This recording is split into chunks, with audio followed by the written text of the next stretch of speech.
바로 이어서 3부 워크숍을 진행하도록 하겠습니다.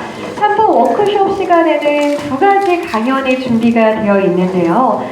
피플앤드림의 김대식 대표님께서 준비해 주신 가장 효과적인 외국인 근로자 채용 방법에 대한 강의, 그리고 A+S의 최호용 상무님께서 준비해 주신 성공적인 가업 승계 전략에 대한 강의가 준비되어 있습니다. 굉장히 실질적인 도움이 될 수 있는 내용으로 구성이 됐을 것 같은데요. 자, 그럼 먼저 가장 효과적인 외국인 근로자 채용 방법에 대해서 많은 이야기 해주실 피플앤드림 김대식 대표님 뜨거운 박수로 환영해 주시길 바라겠습니다. 안녕하세요. 안녕하세요. 회사 피플앤드림의 김대식이라고 합니다. 오늘 그 충남 농공단지 협회 조형이나 행사 축하드리고요. 이 자리에 그 여러 대표님들 모시고 지역 특화 비자에 대해서 설명을 할 수 있는 기회를 주셔서 감사합니다. 여러분들 혹시 대표님들 외국인 근로자를 채용 많이 하고 계시죠? 예, 제가 그렇게 알고 있습니다.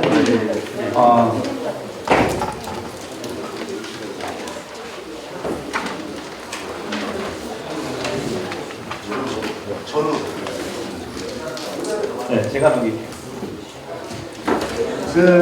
여러분들 회사의 근로자들이 사실 가장 큰 관심이고 또 가장 큰 문제이다라고 저는 생각을 합니다. 근데 내국인 근로자들을 채용하면 정말 좋겠습니다만은 내국인 근로자를 채용하기가 굉장히 용이하지가 않잖아요. 그러다 보니까 여러분들 기업체에서 인하인 근무자들을 초청해서 활용을 하고 계시는 걸로 알고 있는데, 사실 인하인 근로자를 초청하는 것도 용이하지가 않아요. 여러분들이 그런 부분에서 실제로 근무하고 있는 외국인들은 불법 외국인들, 불법 근로자들이 상당히 많은 걸로 알고 있습니다. 그래서 제가 생각할 때 여러분들 기업체에서 외국인들 채용에 이러한 방법도 있더라 하는 것을 좀 소개를 좀 해드리고 싶어서, 물론 여러 대표님들께서는 F2R 비자라는 거에 대해서 알고 계시는 분들도 많이 있으실 거예요. 하지만 제가 복잡하게 설명을 해드리면 귀에 잘 안 들어올 거라고 생각을 해서 아주 간단하게, 단순하게 좀 간단히 설명을 좀 해드리려고 합니다. 저는 피플앤드림이라고 하는 회사는 2018년도에 설립을 했고요. 저는 우리나라에서 공부하고 있는 외국인 유학생들한테 관심을 많이 갖고 있습니다. 우리나라에서 인구가 줄어들고 또 생산 가능 인구가 자꾸 줄어들어가지고 기업체들이 어렵고 힘들잖아요. 그런 상황에서 외국인들이 많이 와서 생산 현장에서 많이 투입되고 있습니다. 그런데 이 사람들이 거의 들어오는 비자 코드가 인하인 근로자가 제일 많이 있어요. 근데 이 사람들은 우리나라 말을 몰라요. 대부분 한국 문화도 접하지 않은 사람들이고, 또 더 문제가 되는 것 중에 하나는 다 30대, 40대 아줌마 아저씨들이 많이 들어옵니다. 그러다 보니까 이 사람들을 운영을 하고 이 사람들을 이렇게 일을 시키고 하는 데 있어서 여러 가지 어려움이 많이 있는데, 제가 생각할 때 우리나라에서 외국인들이 많이 필요하다고 하면 가장 중요한 인적 자원이, 저는 우리나라에서 대학을 나온, 우리나라에서 공부를 한 유학생들이라고 저는 생각해요. 그렇다고 한다면 우리나라에서 공부를 한 유학생들이 가장 중요한 자원이다라고 하고 있다라고 저는 생각하고, 그 부분에 대해서 관심을 갖고 있다는 것은 굉장히 중요하다라고 저는 생각을 합니다. 그래서 가장 효과적인 외국인 근로자 채용 방법이라고 제가 제목을 썼는데, 이 부분에 대해서 간단하게 한 30분 정도 좀 소개를 한번 해보려고 합니다.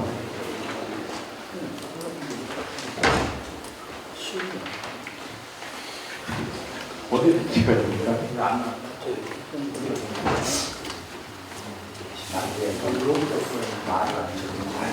예. 여기 다음 편으로 넘겨주세요. 네, 하나 더. 네. 지역 특화 비자라고 하는 것은 F2R이라고 이렇게 코드네임이 되어 있는데요. 우리나라에서 외국인 근로자들이 일을 할 수 있는 비자 코드가 주로 2계열 비자입니다. E7, E8, E9, E10. 2계열 비자에서 E7은 특정 비자라고 그래가지고 전문가, 준전문가, 관리자 이런 형태의 사람들한테 주어지는 게 E7 비자예요. 그리고 E8 비자라고 하는 것은 여러분들 계절 근로라고 많이 아시죠? 계절 근로자들한테 주어지는 비자가 E8 비자입니다. 그리고 E9 근로자, 여러분들이 평상시에 이렇게 활용을 많이 하고 있는 근로자들이 E9 근로자입니다. 그리고 E10 근로자가 어선에, 그러니까 어업 활동을 하는 사람들을 E10 근로자 비자를 주고 있어요. 그런데 F비자라는 것도, F비자를 갖고 있는 사람들도 일을 할 수가 있어요. F비자는 쉽게 얘기하면 거주하는 사람들 비자입니다. F2 비자, F5 비자는 영주권, F6 비자는 결혼이민자 이렇게 돼 있어요. 근데 이 계열 비자보다는 F 계열 비자가 훨씬 더 외국인 근로자 입장에서는 좋은 비자입니다. 근데 F2R이라고 꼬다리에 R이라고 붙어 있는데 이게 작년부터 시범사업으로 만들어진 비자예요. 금년부터 정식으로 운영이 되고 있는 비자입니다. 근데 이 F2R 비자는 쉽게 얘기하면 지역 특화 비자라고 그래가지고요. 인구 감소 지역에 있는 기업체가 우리나라 대학을 졸업한 외국인 유학생들이 취업을 하고자 하고 연결이 되면 F2R 비자를 주겠다는 거예요. 지금 여기 밑에 보면 시행기간이라고 되어 있는데요. 이게 25년도 3월 4일부터 내년도 12월 말일까지 시행기간이 잡혀 있습니다. 그러니까 지금 한 1년 좀 넘게 이러한 제도가 운영이 될 거라고 생각하는데 26년 12월 말이 끝나고 27년도는 어떻게 되느냐, 그거는 잘 모르겠습니다만 좀 더 좋은 방향으로 발전해서 진행이 될 가능성이 높다라고 저는 생각하고 있습니다. 이것은 지자체에서 추천해 주는 거예요. 비자가 지자체에서 추천해서 법무부에서 승인을 해주는 비자입니다. 살짝 넘겨주시면.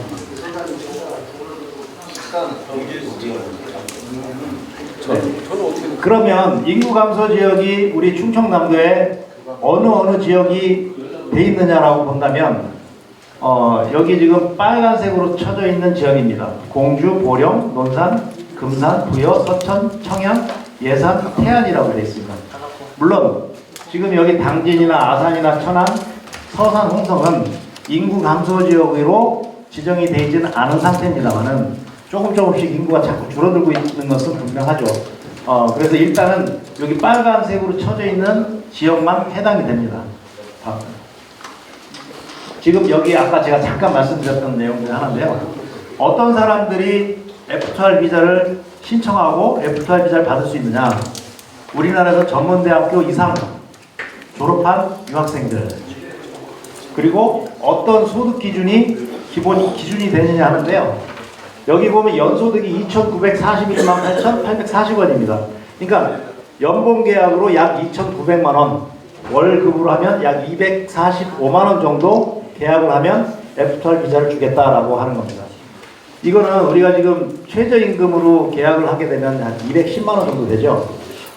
우리 회사는 직원들하고 근로계약할 때 최저임금을 기준으로 해서 계약을 하는데, 그러면 한 210만 원 정도에서 계약하는데 245만 원 정도는 너무 높은데? 라고 생각할 수 있을 것 같아요. 하지만 이거는 조금 유두리를 부리면 가능합니다. 예를 들어서 어느 회사든지 오버타임 없는 회사 없다라고 저는 생각하거든요. 기본적인 오버타임을 예를 들어서 하루에 1시간 혹은 2시간 정도로 오버타임으로 해서 연장수당 해가지고 한 달에 한 30만 원 정도만 업시켜서 넣으면 제가 볼 때는 월급 245만 원 정도 계약하는 건 전혀 문제 안 될 거라고 생각합니다. 심지어는 그것도 어렵다 그러면은 뭐 요즘 회사에서 다 점심 주잖아요, 그죠? 점심 중식비로 뭐 20만 원, 30만 원 정해놓고 중식비를 또 공제를 한다든가 이런 어떤 유들이도 부릴 수 있다고 생각하는데, 월급으로 한 245만 원 정도의 계약을 할 수 있다라고 하는 것이 저는 전혀 부담이 안 될 거라고 생각합니다. 그리고 체류 기간은 최초 1년으로 계약을 합니다만은 신청일 기준으로 이 지역에서 5년을 거주하겠습니다라고 근로자가 약속을 해야 돼요. 그러니까 여러분들이 만약에 F2R 비자를 가진 외국인 유학생을 고용을 한다 그러면 그 사람들은 기본적으로 5년은 일을 해야 된다라는 기본적인 전제 조건을 깔고 들어가기 때문에 굉장히 고용의 안정성이 있다라고 저는 생각을 합니다. 그리고 그 다음 장. 네. 그렇다고 한다면 F2R 비자 가지고 있는 사람을 얼마나 고용할 수 있느냐라는 것이 궁금할 것 같은데, 우리가 E9 근무자들 같은 경우에는 고용보험 가입 인원의 약 20% 혹은 30% 정도밖에 채용을 못하는 걸로 알고 있어요. 그렇게 신청을 그렇게밖에 못하는 걸로 알고 있는데, F2R 비자는 굉장히 탄력적입니다. 예를 들어서 여기 지금 3명, 우리 회사는 고용보험 가입 인원이 한 3명 정도밖에 안 되는데 라고 하는 회사도 신청을 할 수가 있어요. 그러면 그러니까 1명에서 5명 이하의 기업은 3명까지 F2R 비자를 갖고 있는 사람들을 신청할 수가 있고요. 여기 중규모 기업이라고 되어 있는데요. 내국인 고용보험 가입 인원이 6명 이상 50명 이하의 기업은 내국인 고용보험 가입 인원의 50%까지. 예를 들어서 우리 직원이 한국인으로 30명 정도 고용보험에 가입돼 있다. 그러면 F2R 비자를 가지고 있는 사람을 15명까지 고용할 수가 있는 거예요. 그러니까 E9 근무자들을 데리고 오는 것보다 훨씬 유리하고 좋다라고 저는 생각을 합니다. 다음 장 정리해 주시죠. 그렇다고 한다면 이 F2R 비자, 지금 제가 여기 E74R이라고 제가 또 이렇게 써놨는데요. F2R에 대해서 조금만 더 설명을 좀 드릴게요. 외국인 근로자를 고용하는 데 있어서 불법 근로자들을 사용하는 게 훨씬 좋다, 내지는 불법 근로자를 사용하는 것이 훨씬 편안하다라고 생각하는 대표님들도 계시더라고요. 흔하진 않은데 가끔 계셨어요. 근데 그 부분은 상당히 위험 부담을 안고 가는 거라고 생각을 해요. 제가 알고 있기로는 불법 근로자를 채용하고 그 부분에 대해서 단속이 되면 3년 이하의 징역 혹은 3천만 원 이하의 벌금, 그건 형사적인 처벌이고요. 형사적인 처벌이 아니고 행정적인 처벌을 받으면 범칙금, 과태료 이런 것이 나오는 걸로 알고 있어요. 근데 그러니까 F2R 비자라는 것은 그런 부분에 있어서 굉장히 그 위험 부담을 많이 줄일 수 있다라고 제가 말씀을 드리면서 F2R 비자 여기까지 제가 설명을 드릴게요. 그리고 E74R이라고 하고 있는데, 여러분들 E7 비자라는 거 제가 잠깐 소개해 드렸죠. E7 비자는 E71, E72, E73, E74 이렇게 4가지로 그 E7 코드가 나눠집니다. E71하고 2는 전문가, 준전문가로 되어 있고요. E73는 기능 인력이고요. 소위 우리가 최근에 많이 접해본 조선소 용접工, 조선소 도장工이런 것이 E73입니다.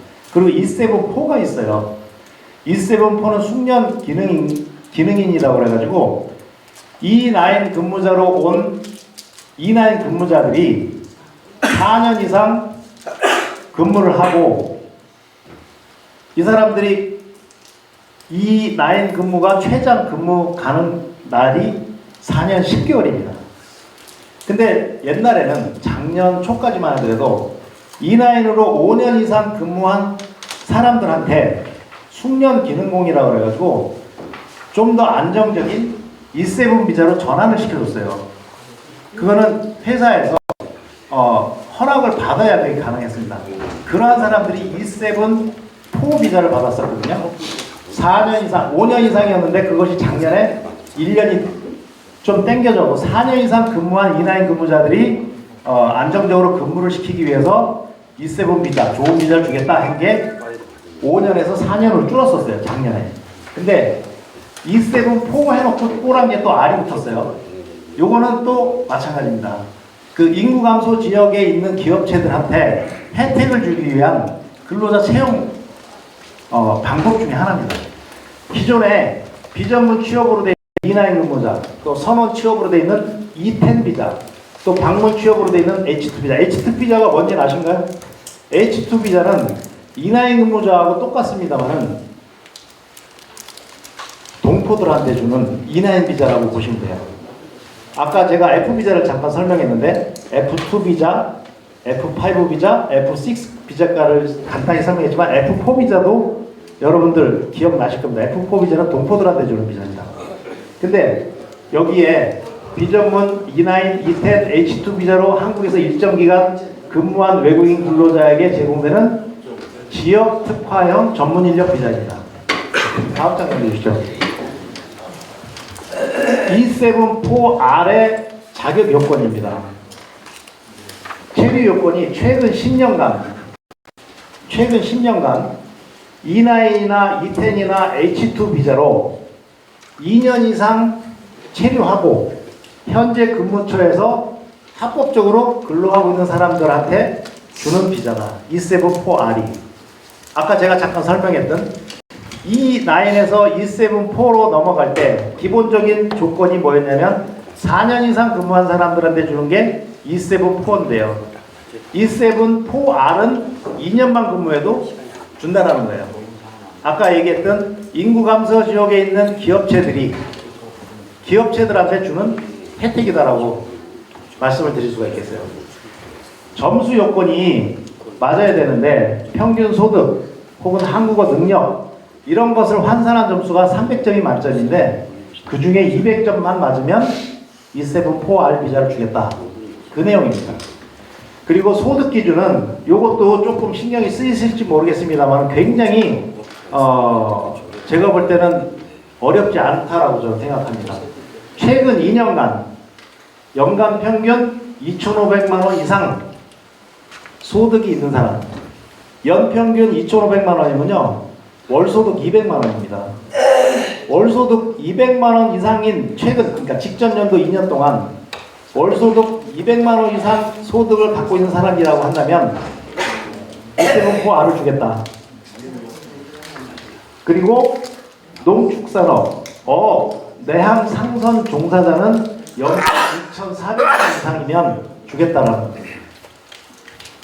그러니까 농축산업이나 어업이나 이런 그 내항 상선 이쪽에 근무하는 사람들한테는 조금 더 혜택을 준다는 거죠. 전년도 소득을 100만 원 깎아준다는 얘기예요. 그리고 고용 계약은 새로 신규로 고용할 때는 100만 원 정도를 더 줘라. 연봉으로 100만 원 정도 더 준다 그러면 연봉 2,600 정도 이상으로 맞춰서 계약을 해줘라. 그 얘기입니다. 쉽게 얘기는. 근데 전년도 소득 기준은 연봉 2,500만 원만 되면 비자 주는 데는 문제 없다. 그 얘기입니다. 다음 장 넘겨주시죠. 지역 특화형 비자의 좋은 점이라고 한다면 가족을 초청할 수가 있어요. E9 근무자로 온 사람들 가족 초청 못합니다. E9 근무자로 온 사람들 가족 초청을 못해가지고 조금이라도 돈을 더 벌어야 되고 혹은 뭐 좀 뛰기 하듯이 왔다 갔다 하는 E9 근무자들 많은 걸로 알고 있어요. 그런데 가족을 초청을 하게 되면 일단은 안정이 되잖아요. 그리고 가족도 약간의 일을 할 수가 있는 걸로 알고 있습니다. 배우자 혹은 자녀들 데리고 올 수 있어요. 그러니까 근무자들이 심적으로나 혹은 뭐 생활하는데 안정을 이룰 수가 있는 거죠. 그래서 이런 부분을 본다고 한다면 우리 그 지역 저 특화형 비자는 특히 인구 감소 지역에 있는 우리 기업체들은 굉장히 좋은 조건의 외국인 근로자 채용 방법이다. 저는 그렇게 생각을 합니다. 다음 장. 여기 지금 지역 특화 비자의 의의라고 되어 있는데요. 뭐 이거 사실 그렇게 뭐 그냥 뭐 별반은 큰 건 없습니다. 인구 감소에 대응할 수가 있고 다문화 사회가 발전하는데 기여할 수가 있고 또 중요한 것은 지역 경제 활성화할 수 있고 글로벌 인재 유치라고 되어 있는데요. 아까 얘기했던 E74R보다는 F2R 비자. 요거 우리나라에서 대학을 졸업한 유학생들이 일을 할 수 있는 기회가 만들어지는 겁니다. 제가 2023년도 정부 통계를 제가 살펴봤는데요. 우리나라에서 대학을 졸업한 유학생 중에 실제로 취업을 하는 사람은 8%라고 통계에 나와 있어요. 하지만 제가 8% 안 됩니다. 제가 현실적으로 보니까 2%? 많아야 3% 정도밖에 안 될 거라고 생각해요. 하지만 통계는 그렇게 나와 있어요. 그리고 취업이 안 돼서 대학원이나 이런 쪽으로 상급 학교로 진학하는 사람들이 11%. 그리고 비자가 만료가 돼가지고 자기네 나라로 돌아가는 학생들이 28%. 그럼 그것이 세 개가 합하면 약 50% 가까이 돼요. 그럼 나머지 50몇 프로는 통계가 없습니다.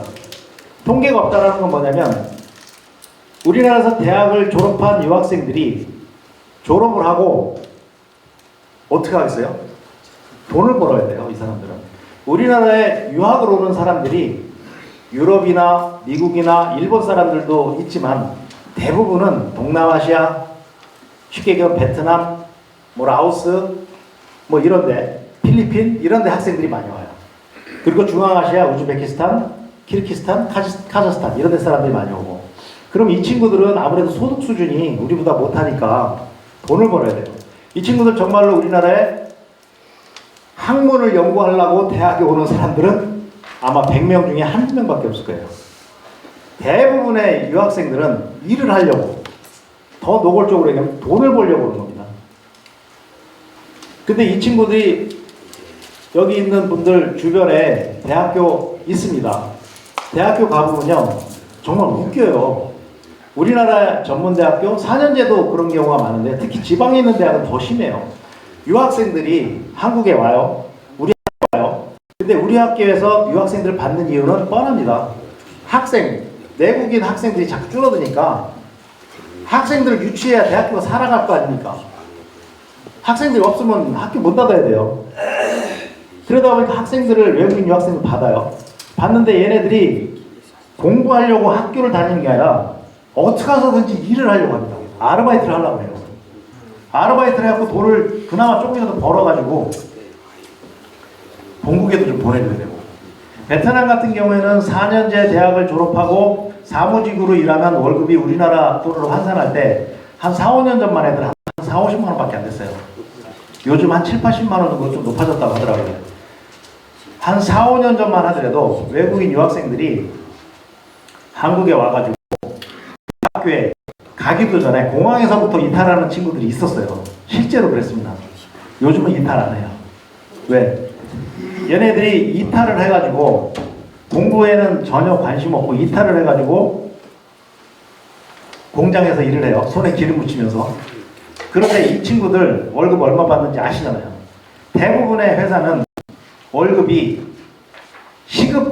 최저시급으로 대부분 다 정해져요.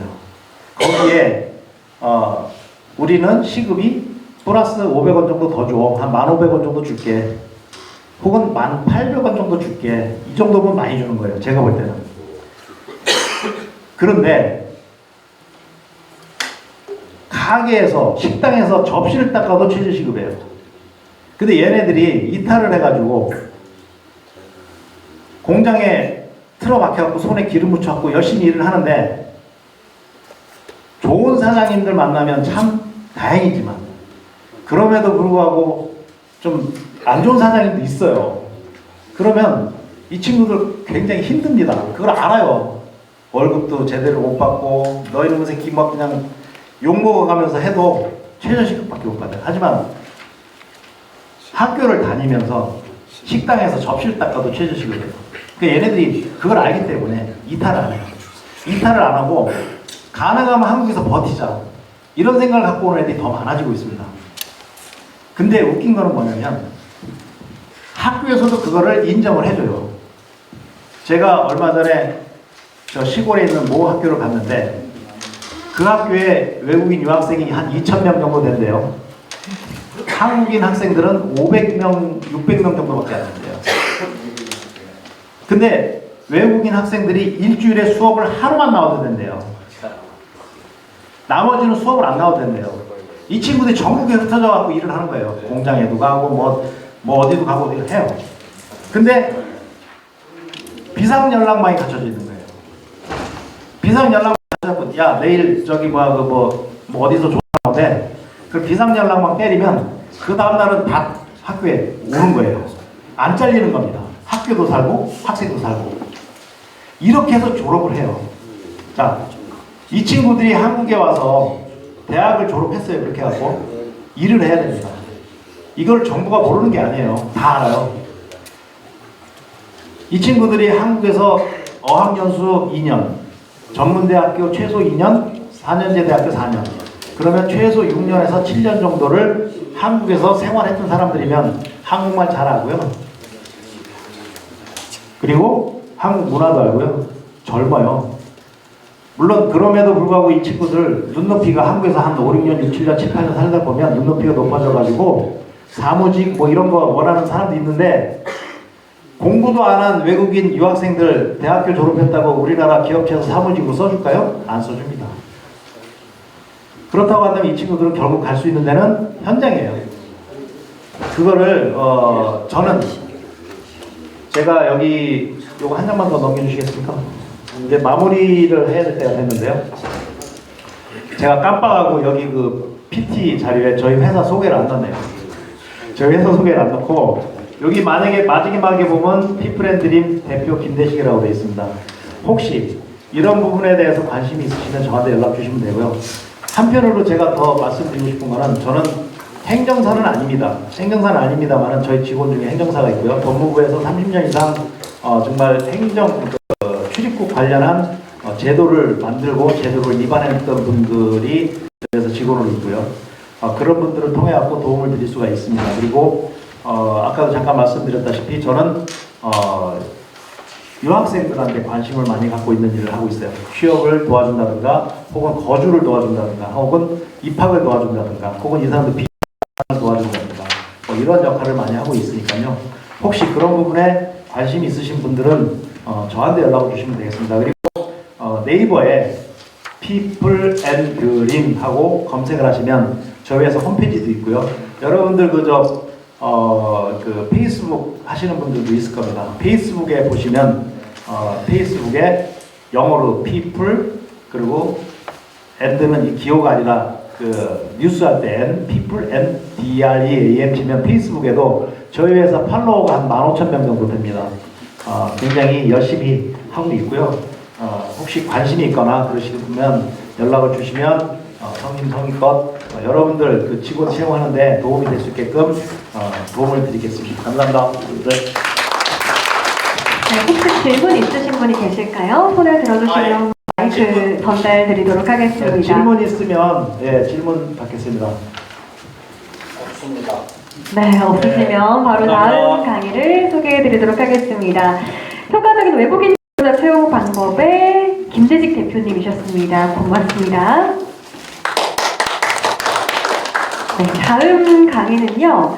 A+S의 최호용 상무님께서 준비를 해주셨는데요. 성공적인 가업 승계 전략에 대해서 강의를 해주실 예정입니다. 큰 박수로 모시겠습니다.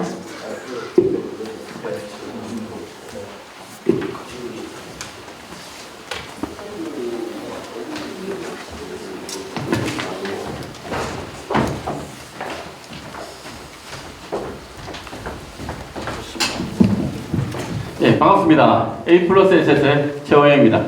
지금부터 딱 30분간 대표님에게 정말 도움이 될 수 있는 궁금한 없어냈으니까 조금만 좀 집중해서 들어주시면 강의 마치고 나서 대표님들에게 꼭 한 가지는 얻어가실 수 있도록 제가 열심히 준비했으니까 지금부터 설명을 좀 드리도록 하겠습니다.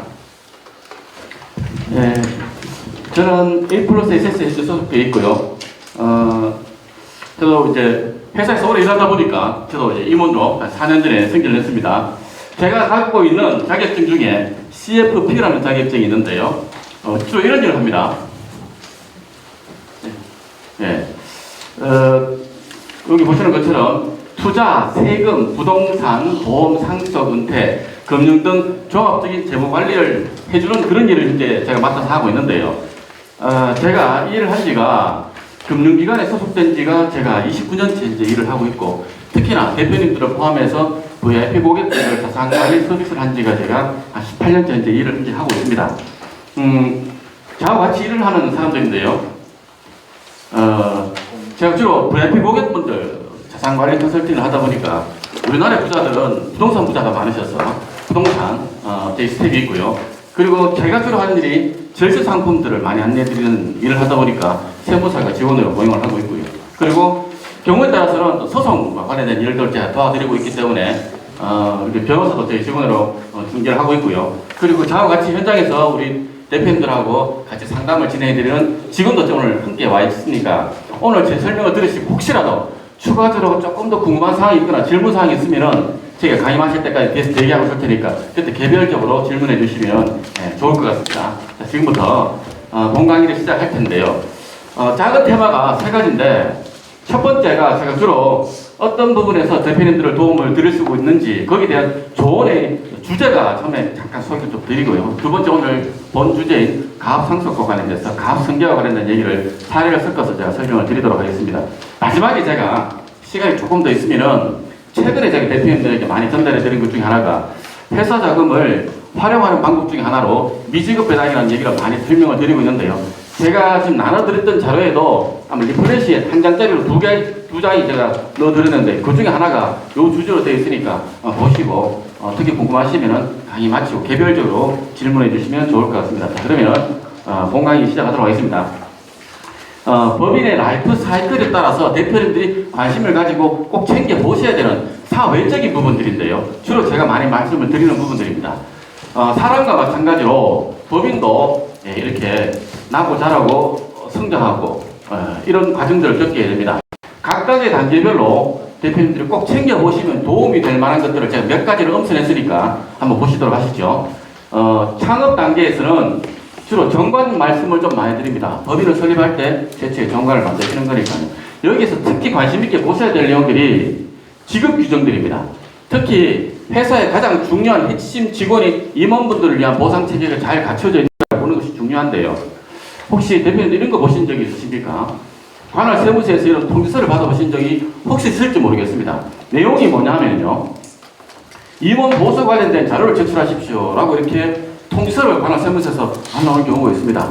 이럴 경우에 대비해서 대표님들의 보수 규정이라든지 퇴직금 규정, 상여금 규정들이 우리 정관에 잘 준비가 되어 있는지, 한 걸음 더 나아가서 그게 외부의 공신력 있는 공정기관으로부터 공정이 되어 있는지 여기까지 확인하시는 것이 상당히 좀 중요하고요.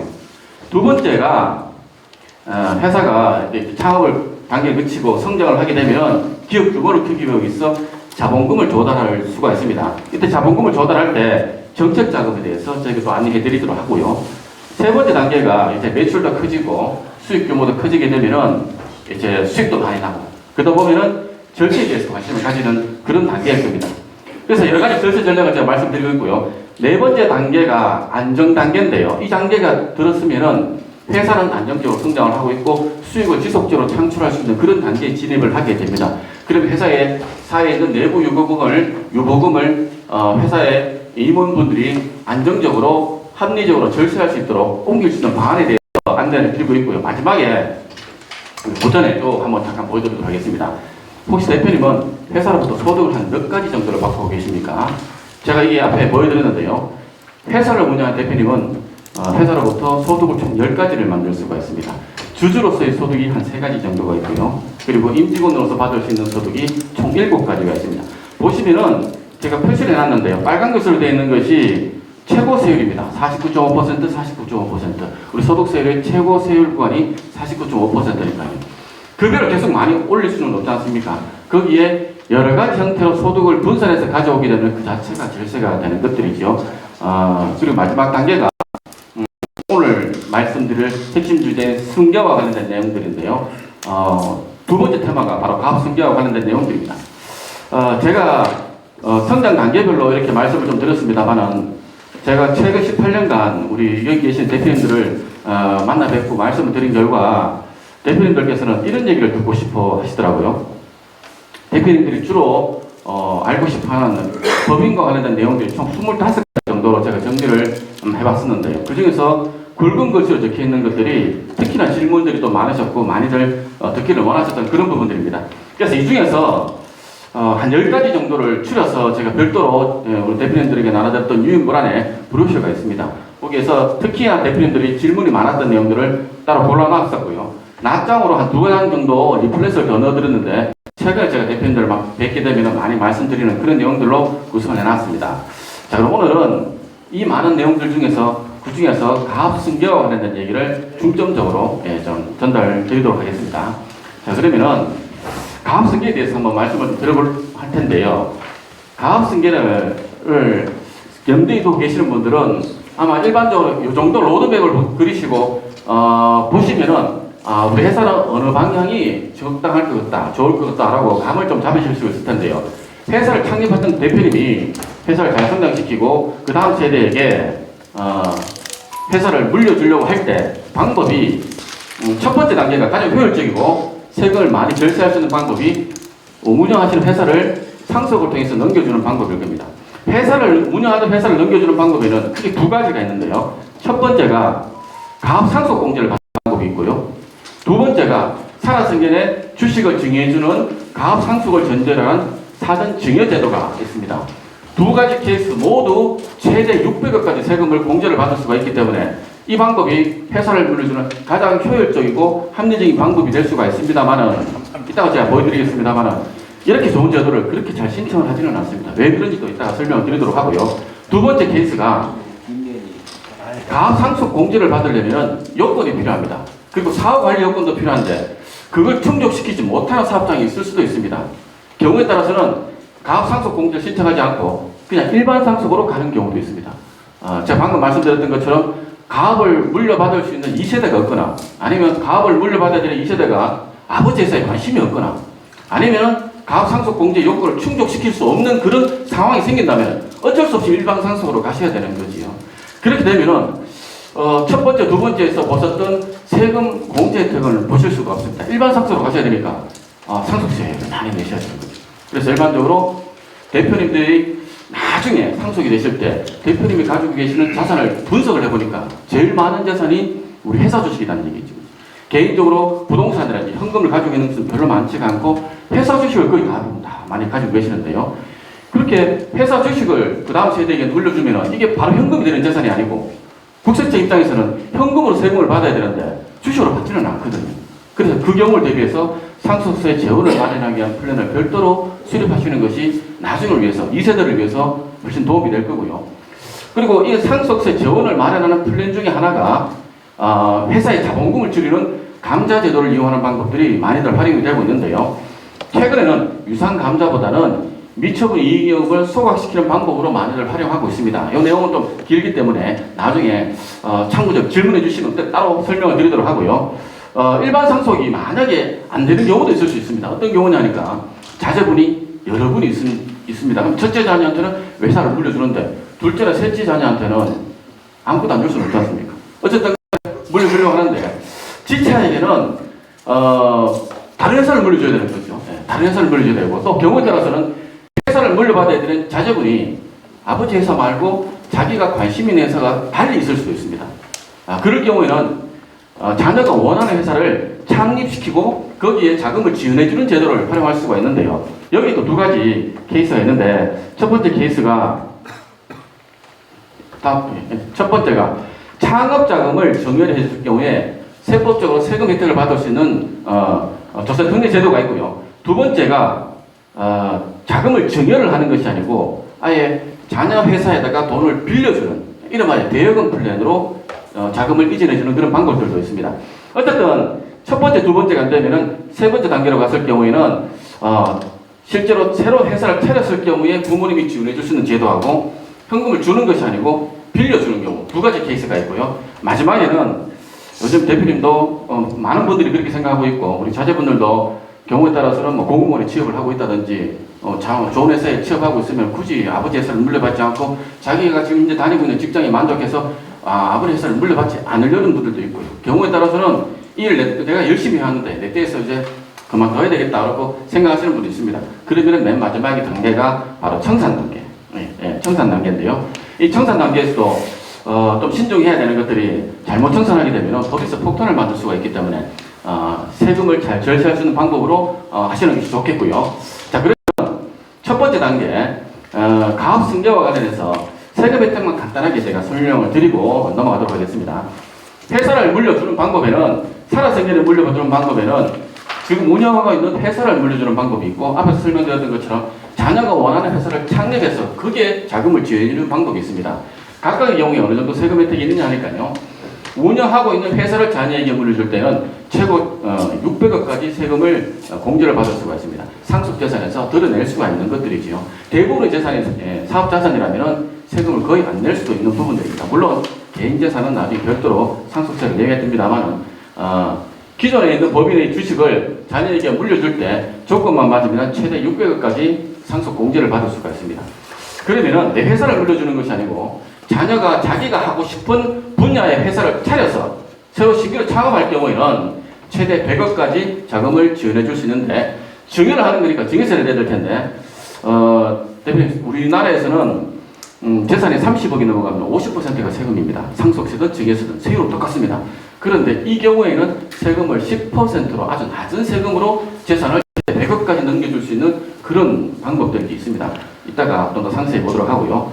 마지막으로 대표님께서 상속이 되시고 나서 사업자가 물려주는 가압상속일 경우에는 매매와 마찬가지로 최대 600억 원까지 상속 공제를 받으실 수가 있습니다. 그래서 세금 절세적인 측면에서 본다면은 대표님 운영하고 있는 회사를 자녀에게 물려줬을 경우에 최대 600억까지 공제를 받을 수 있으니까 사업 자산에 대해서는 거의 세금을 안 낼 수도 있는데, 자, 다음 넘어가도록 하겠습니다. 문제를 뭐냐니까 이런 겁니다.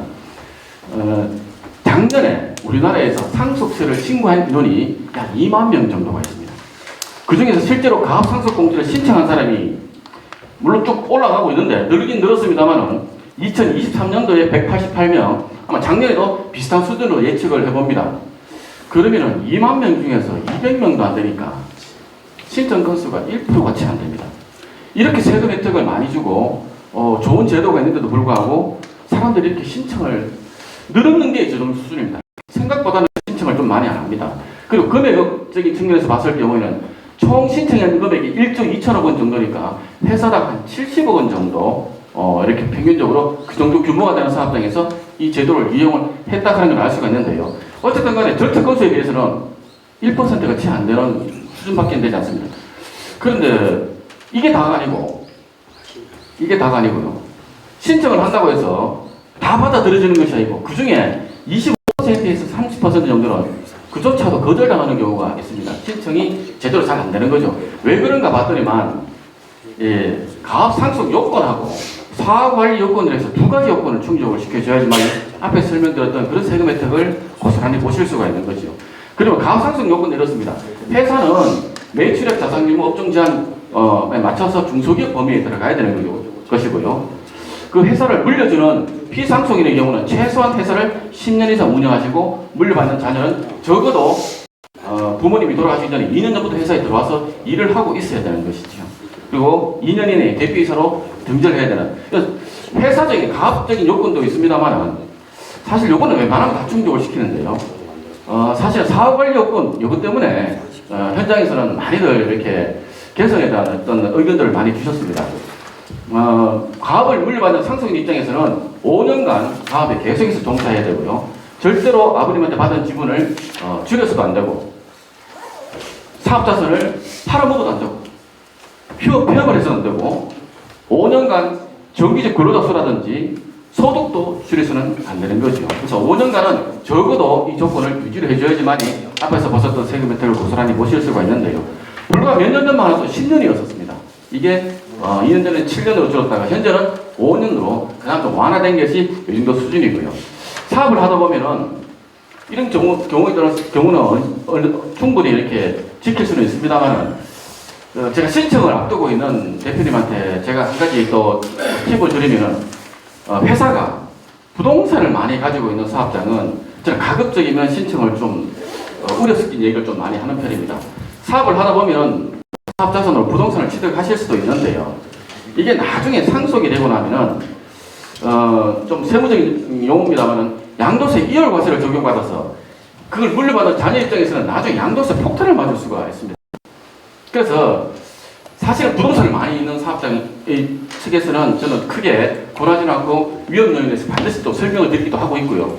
제가 짧은 시간에 이렇게 설명을 드리니까 참 이해가 안 되실 수도 있습니다만은 강의 마치고 나면 개별적으로 문의해 주시면 제가 또 상세하게 설명을 좀 드리도록 하겠습니다. 그리고 세 번째가 회사를 물려주는데 대표님이 운영하고 있는 회사를 자녀에게 물려줄 때 돌아가시고 나서 상속이 되고 나서 물려주는 것이 아니고 살아생 전에 미리 주식을 정의하는 제도인데요. 마찬가지로 혜택은 600억 원까지 세금을 상속재산에서 공제를 해주고요. 몇 가지 요건을 충족하면은 세금을 거의 안 낼 수 있는 방법들도 있습니다. 여기에 보시면은 가압자산에서 10억 원은 공제를 해줍니다. 일반적으로 우리가 성년 자녀에게 재산을 정의해 줄 때 5천만 원까지 세금 없이 줄 수가 있습니다.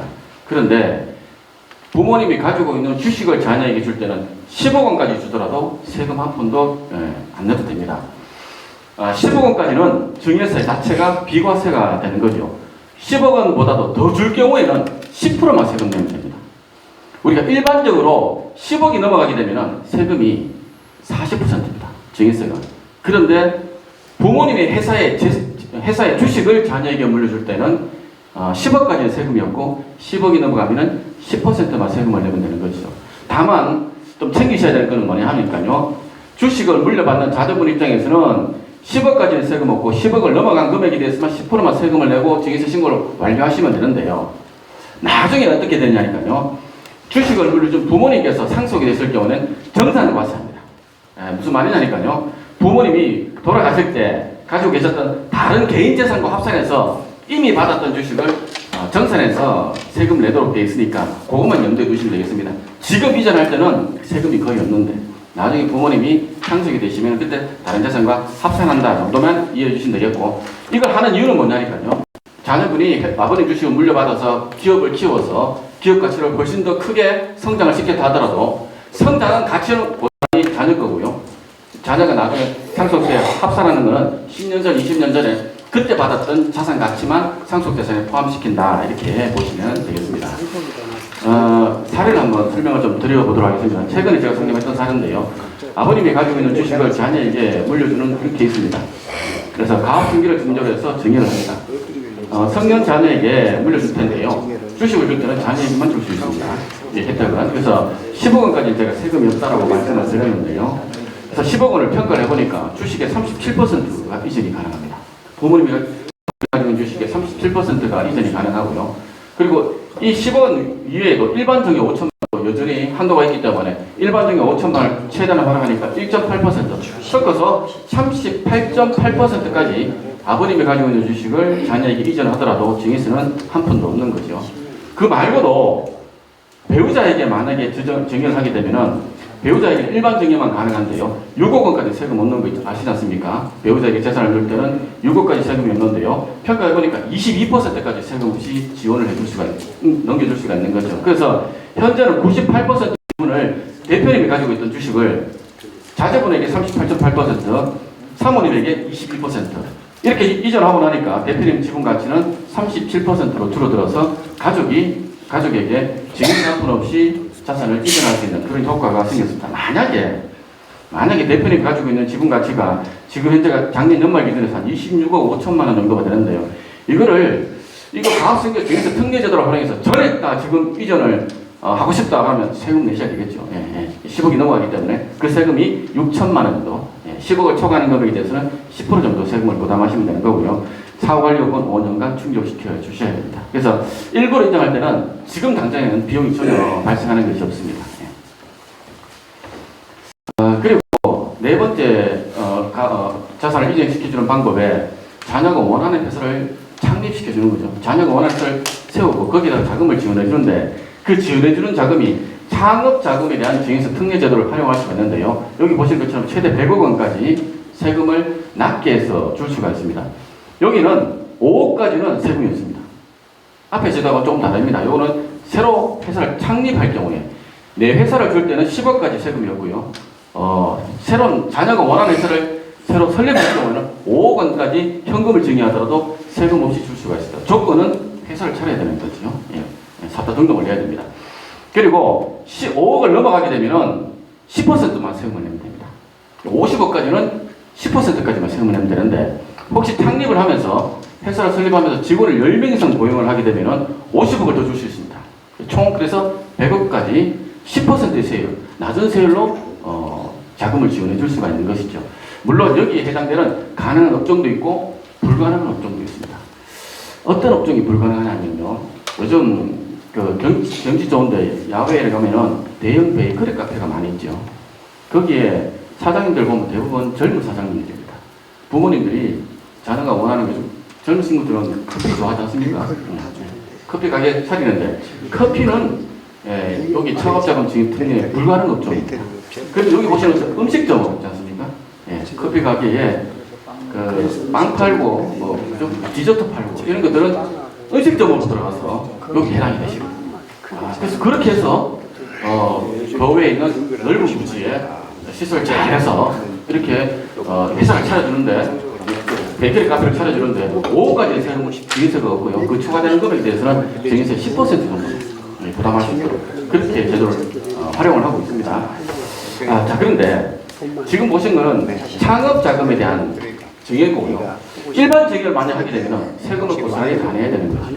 예컨대 부모님이 자녀가 자기가 하고 싶은 사업장을 이렇게 창업을 하는데 창업자금 증여세 특례제도를 활용해서 20억을 지원해주면 세금은 1억 5천만 원입니다. 1억 5천만 원. 20억 원을 주는데 세금 1억 5천만 원만 내면 되는데요. 일반 증여를 하게 되면 세금이 6억 원이나 됩니다. 무려 4배나 차이가 나는 거지. 그냥 주면 6억 원 세금 낼 걸 회사를 설립하는 곳에서 자금을 지원해주면 그 4분의 1인 1억 5천만 원 세금으로 낼 수가 있는 거고요. 경우에 따라서는 증여를 하는 것이 아니고 빌려줄 수도 있습니다. 네, 빌려줄 수 있습니다. 빌려준다는 얘기는 증여가 아니니까 당장에 세금이 나오지는 않습니다. 다만 원금과 이자를 갚아야 된다는 부담이 있겠지요. 자, 그래서 자녀가 상황에 따라서 창업자금 증여를 활용하실 수도 있겠고요. 이 요건에 해당하지 않으면 일반 증여나 현금 대여로 이렇게 자금을 지원해 줄 수도 있겠습니다. 자, 다음 넘어가겠습니다. 자, 그래서 내 회사를 물려주는 것이 아니고 자녀가 원하는 회사를 창립해서 자금을 지원해 줄 때 방법은 크게 3가지입니다. 첫 번째가 창업자금 증여세 특례제도를 활용해서 50억, 직원을 2 채용하면 최대 100억까지 지원해 줄 수가 있고요. 일반 증여, 현금 증여는 뭐 얼마든지 세금 부담하고 주는 거니까 이거는 그냥 플러스 알파라고 보도록 하겠습니다. 그거 말고 자녀가 설립한 회사에다가 돈을 빌려주는 경우에 한 20억 정도까지는 빌려주더라도 현행세법상 이자를 부담하지 않더라도 증여의 문제가 없다 하는 것이 현재 세법입니다. 거기에 대해서 제가 좀 상세히 좀 설명을 드리도록 하겠습니다. 이래봐야 대여금 플랜인데요. 자녀가 원하는 회사를 차려주는데 부모님이 우선 성년 자녀에게 5천만 원을 증여를 합니다. 그러면은 자녀는 그 5천만 원을 가지고 법인을 설립합니다. 본인이 대주죠. 법인을 설립합니다. 그러면 이 법인에 현금 자산이 많은 부모님이 법인에다가 돈을 빌려줍니다. 자녀한테 바로 빌려주는 것이 아니고 회사에다 돈을 빌려주는 거죠. 한 20억 정도 돈을 빌려줍니다. 그리고 그러면 이 법인 입장에서는 20억 5천만 원 자산이 생기는 거지요. 거기에다가 금융기관의 은행으로부터 1억 원 정도 더 담보대출을 받아서 30억 5천만 원 가지고 상가형 부동산을 취득을 합니다. 예를 들어서 그러면은 상가에서 임대소득이 발생하겠죠. 이 임대소득으로 자녀는 자기 급여를 받아가실 수도 있겠고요. 배당으로 받아가실 수도 있겠고 이자를 금융기관에 납부할 수도 있겠고요. 그래도 돈이 나오면 모아서 이 돈 모아서 은행에 대출을 끌 수도 있겠지요. 그리고 일정한 시간이 지나고 나면은 그 돈들이 쌓여서 대출을 다 갚고 나면은 이런 고스란히 자녀 몫의 재산이 되는 거지요. 자연스럽게 이 자산이 이전되는 효과가 있습니다.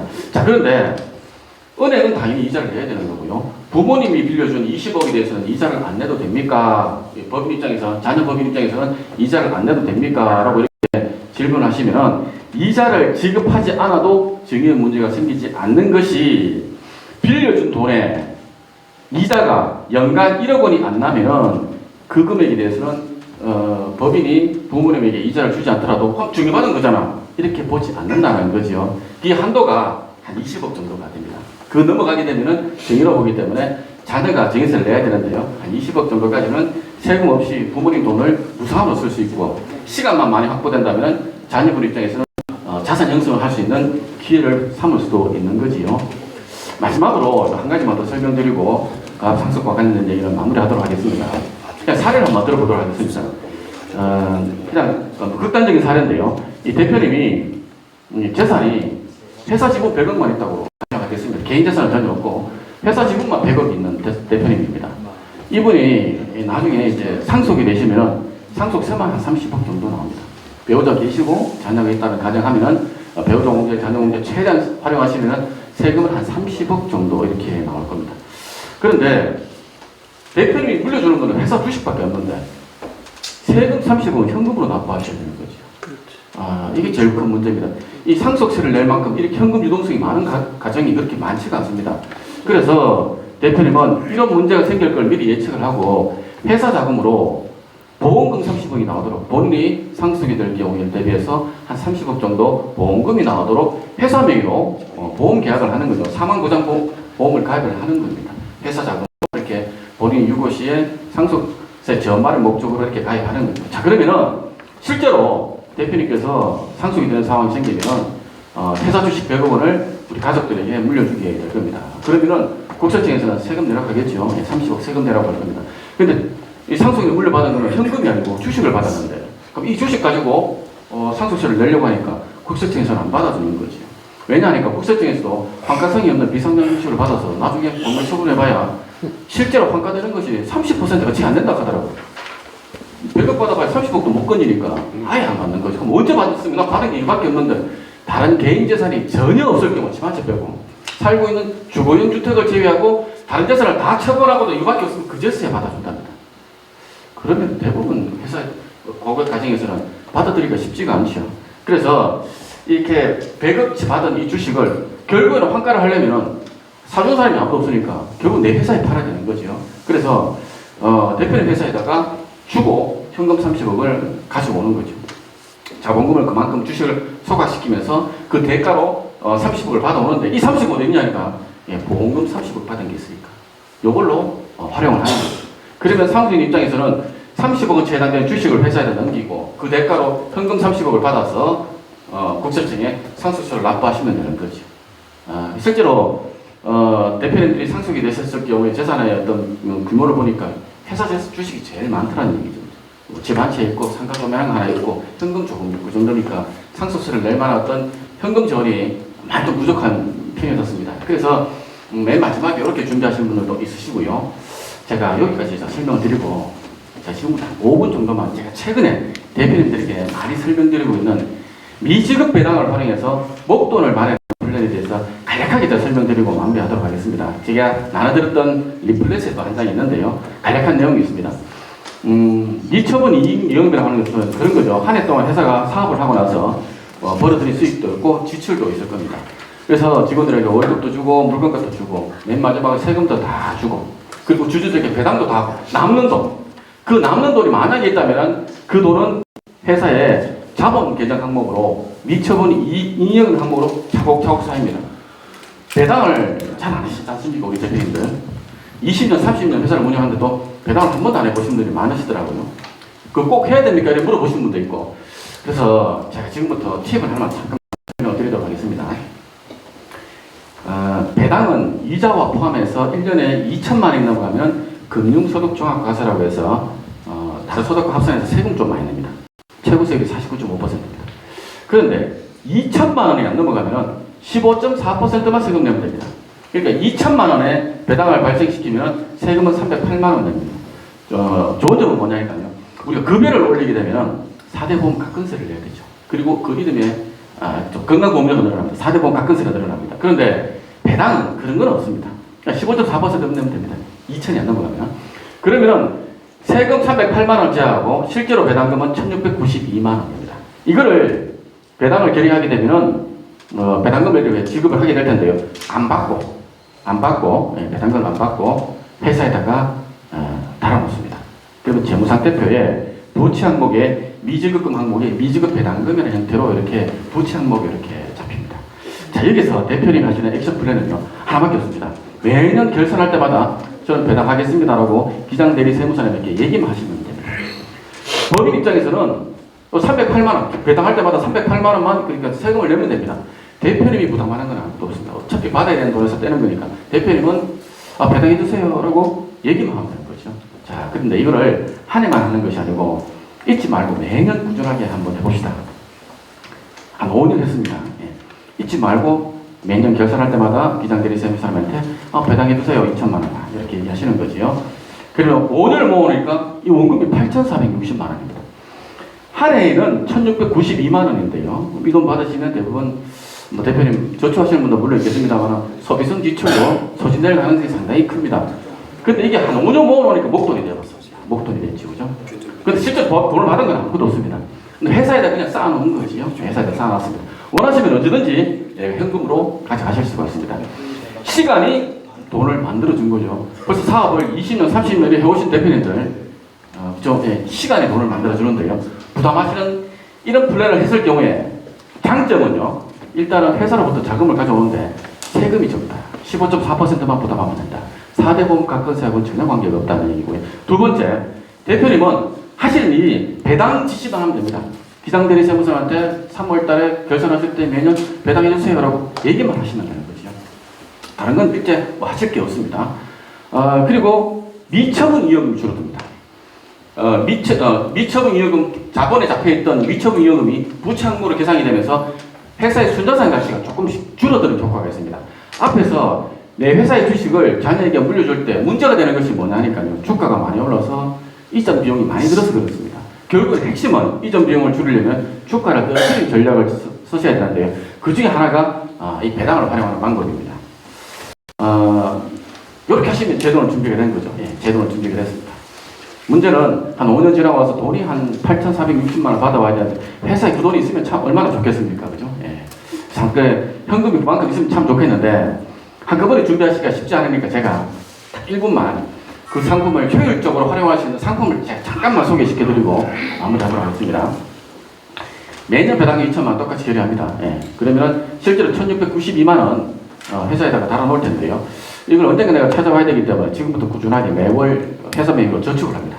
얼마를 저축하느냐니까요. 1,692만 원을 12달러 나누면 한 달에 140만 원 정도 합니다. 회사 명의로 가입합니다.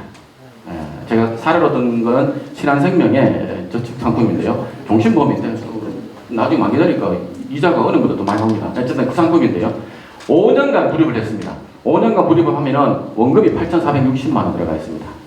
그러면은 5년 딱 되는 시점, 내가 목돈에 모였으니까 돈을 찾아와야 되겠네 해서 찾아오시는데 배당은 원래 현금으로 주는 것이 맞습니다만 임원들에게 주는 배당은 제가 여기 적어놨는데요. 정관에 현물 배당에 대한 규정이 있으면은 보험 증권으로 가져가실 수가 있습니다. 보험 상품의 가장 큰 장점 중에 하나가 뭐냐니까 명의 변경 기능이 있거든요. 명의를 변경했을 경우에 혜택을 제가 이따가 좀 설명을 드리겠습니다. 그래서 어쨌든 5년 지나고 나면은 환급률이 100%니까 원금에 대한 손실은 이제 전혀 없는 상태입니다. 그런데 이 상품의 특징은 지금부터 나타나기 시작합니다. 5년간 회사가 불입했을 동안에는 이자가 한 푼도 없다가 이제 5년 딱 지나고 완납하고 나니 그다음부터 이자가 1년에 한 4%씩 이자가 확정금리로 불어나기 시작합니다. 그래서 10년 딱 되는 시점에 120%. 100%가 120%니까 딱 1년에 확정금리 4%. 비과세로 이렇게 받을 수 있는 그런 상품입니다. 요거는 가입설계서인데요. 간단합니다. 5년 되니까 환급률 99.9%. 10년 되니까 121%. 그 사이에 확정금리 5년 돼서 명의 변경시켜서 명의 변경 8,400만 원이 1억 원이 됩니다. 이걸 5년 주기로 계속해서 플랜을 한다면 대표님께서는 5년에 한 번씩 1억 원씩 회사로부터 가장 낮은 세율이 15.4%로 자금을 확보할 수 있는 좋은 플랜이 되지 않겠는가 싶어서 마무리하도록 하겠습니다. 제가 소속이 A 플러스 에셋 로드바이어입니다. 이 회사가 어떤지만 제가 잠깐만 소개시켜 드릴게요. 좀 넘어가겠습니다. 넘어가고 맨 마지막 단계 한 번만 다음 단계 계속 넘어가시죠. 시간이 많이 됐기 때문에 넘어가도록 하겠습니다. 앞에서 보셨던 것처럼 다이소가 있고 그 스타벅스가 있는데요. 매장 수는 비슷한데 어떻게 보면 그 스타벅스가 혹시 매출액이 많지 않아 이렇게 넘어가시면 안 됩니다. 앞으로 스타벅스 매출액이 더 많지 않아 이렇게 생각할 수도 있습니다만 다이소가 매출액이 훨씬 더 많습니다. 그 이유가 뭐냐니까 시대 상황에 맞게 고객이 원하는 상품들을 잘 배열해서 빨리빨리 변화했기 때문에 그렇습니다. 제가 소속되어 있는 에이프로에셋이 그런 경우입니다. 34개의 생명보험회사의 상품들을 비교 분석하는 회사입니다. 특정 보험회사에 소속되지 않고 여러 회사의 보험 상품을 비교 분석 판매하는 회사고요. 그런 것이 국내에는 제너럴 에이전시라고 해서 GA라고 하고요. 미국에서는 인디펜던트 에이전트에서 IA라고 합니다.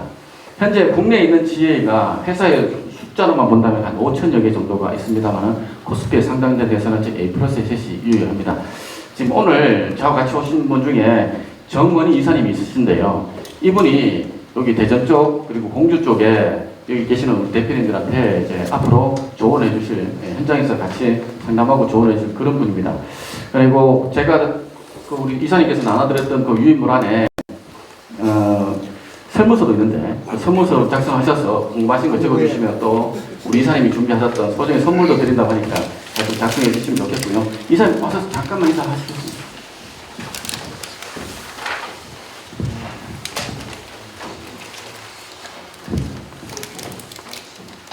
안녕하세요. 저는 A+S의 마케팅이사 정원희입니다. 반갑습니다.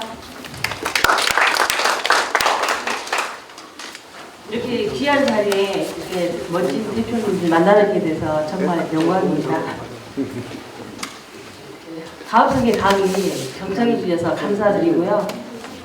제가 들어보니까 이제 대표님들마다 궁금하신 점이나 또 해당되는 내용이 다 다르실 걸로 생각됩니다. 제가 공주에 토종꿀 있거든요. 유명한 토종꿀 있는데 몸에 좋은 거. 제가 들고 한 분 한 분 찾아뵙고 인사드리겠습니다. 감사합니다. 예, 마무리하도록 하겠습니다. 이렇게 맹자님한테 그 7년 동안 병을 못 고친 환자가 찾아왔습니다. 예, 이렇게 질문합니다. 7년 동안 병을 못 고치는데 방법 없겠습니까? 맹자님이 3년 묵은 쑥을 먹으면 병이 낫습니다. 이렇게 얘기했습니다. 이분이 아니 한 달 묵은 쑥도 없는데 어디서 구합니까? 맹자님이 답변을 주십니다.